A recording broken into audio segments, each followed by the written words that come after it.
ikut terlibat gitu. Terus kalau DPO itu berarti pihak dari kepolisian aparatur negara berhak untuk mengobrak-ngabrik rumah siapapun yang bersangkutan yang berdekatan dengan Dito Mahendra gitu. Saya pikir ya, Dito Mahendra ini bukan pengecut dan pecundang. Saya pikir tak ada anak buah. Ade masuk dulu sayang ya. Masuk dulu, jangan keluar dulu. Saya pikir Dito Mahendra akan seperti saya waktu dipanggil ke Serang ke kejaksaan langsung datang. Bahkan yang meng-cancel waktu itu adalah Serangnya sendiri, minta waktu 2-3 hari. Terus habis itu saya datang tuh setelah 2-3 hari tiba-tiba langsung dipenjarakan gitu kan. Nggak pakai tetek bengek dipanggil 2-3 kali. Kalau ini kan Dito dipanggil 2-3 kali nggak datang-datang, tersangka Mabes Polri lagi ya. Kalau Serang kota kan terpencil ya, maksudnya bukan sekelas Mabes yang gede di city. Kalau Jakarta kan ini kan ibu kota gitu kan. Ya sangat disayangkan ya, maksudnya takut untuk menghadapi apa yang sudah dia lakukan, perbuatan yang dia lakukan. Itu aja sih, sama kasus-kasus banyak yang sudah dia lakukan juga. Ya sangat disayangkan dia tidak hadir. Jadinya kan polisi jadi tambah banyak kerjaan gitu. Harusnya kalau dia datang tinggal di WAP, habis itu bobo kan selesai. Tapi kenapa ada rasa udah tahu lebih dulu kalau dia nggak bakal datang? Aku kan aku kan punya ini jin iprit ya kan. Kalian kan tahu dari dulu kan. Tapi ada rasa kecewa nggak sih kan Niki, maksudnya kenapa dia tidak gentle gitu atau gimana kan Niki? Kalau senang happy banget karena dia adalah salah satu musuh terbesar saya yang terlalu jahat menurut saya gitu ya. Karena pertama saya itu tidak pernah mengenal beliau, tidak pernah berbicara, tidak tahu seperti apa, wujudnya juga baru tahu setelah Nindi memposting fotonya waktu ulang tahun. Oh ternyata ini wujudnya gitu kan. Apa ya, ya buat saya Dito bodoh aja sih, kenapa mau sama Nindi Ayunda.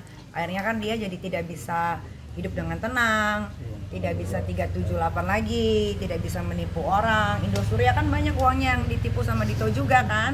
Banyak loh uang Indosuria yang uangnya ada di Dito tuh banyak sekali gitu. Orang-orang itu juga sudah melaporkan sekarang karena dulunya takut karena sering diancam. Dulu kan Dito suka pakai bawa-bawa bukan aparat ya, kayak pengawalan gitu ya, kayak pengawalan. Jadi orang-orang tuh takut untuk melaporkan dia karena diancam. Sekarang orang-orang sudah tidak takut gitu karena juga dia sudah jadi tersangka kan.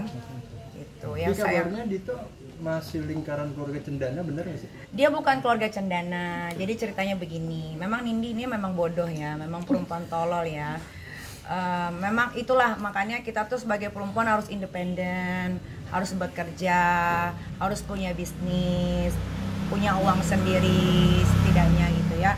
Jadi jangan berpangku tangan sama laki-laki. Nah, jadi nanti nasibnya kayak Nindi Ayunda, nggak punya rumah, ngontrak sana sini bolak-balik. Sekarang tinggal di rumah ibunya Dito yang ada di Jalan Intan gitu kan. Coba kalau dia save money dari mantan uangnya yang dulu gitu kan, mungkin dia udah punya rumah, dia tidak akan terjerat kasus gitu kan.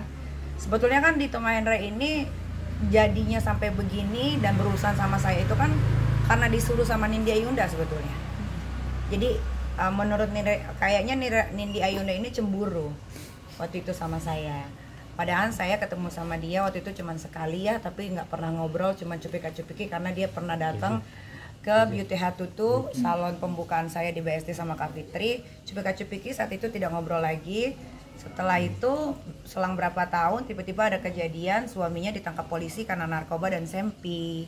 Nah 3 hari setelah sekarang mantan suaminya di penjara di Jakarta Barat. Di situ kan saya punya kakak-kakak namanya Kak Ocha, kalau kalian tahu, polisi juga tahu kan ya. Saat itu dia bertugas di sana juga sebagai reskrim narkoba. Nah, kebetulan saya ke sana silaturahmi sekalian mau menanyakan tentang surat tanah. Karena kan saya baru beli tanah tuh, saya nggak ngerti, saya takut ditipu. Tanah ini benar nggak sih sertifikatnya, apa ada 2 sertifikat segala macam. Karena saya pernah beli tanah di Bali, tiba-tiba sertifikatnya ada 2, nggak mau terjadi lagi. Datanglah ke tempatnya Kak Ocha. Tiba-tiba si Askara Prasadi Arsono ini lagi di BAP saat itu gitu kan. Nah, terucaplah dari mulut ini, itu itu siapa ya kak? Karena jujur ya, demi Allah Rasulullah, biar kaki saya tidak bisa berjalan, saya tidak pernah tahu, tidak pernah kenal, tidak pernah bertemu sama yang namanya Askara Prasadi Harsono. Tapi kalau lihat di Instagram ini dulu pernah ya, sebelum kejadian ini ya, pernah gitu. Oh ini suaminya, oh ya udah. Tapi kayak ketemu papasan di jalan atau event apa itu nggak pernah. Ketemunya di kantor polisi gitu. Habis itu saya ngomong ke Koca itu siapa? Oh itu suaminya Nindi. Loh kenapa gitu kan? Tangkap narkoba Mas Empri. Oh masa sih, aku bilang gitu. Mukanya baik-baik aja kok gitu kan. Udah habis itu dipanggil lah si Aska gitu ke ruangannya Koca. Kenalin nih adik gue gitu kan. Halo Nikita, Askara. Gue cuma bilang gini doang. Sabar-sabar ya, badai pasti berlalu gitu kan. Udah tenang aja, anggap aja istirahat gitu.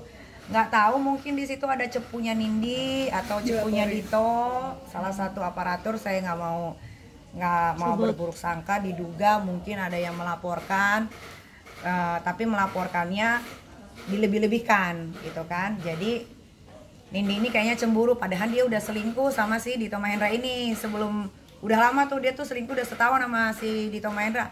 Kenapa dia juga harus cemburu, orang dia yang naruh suaminya di penjara.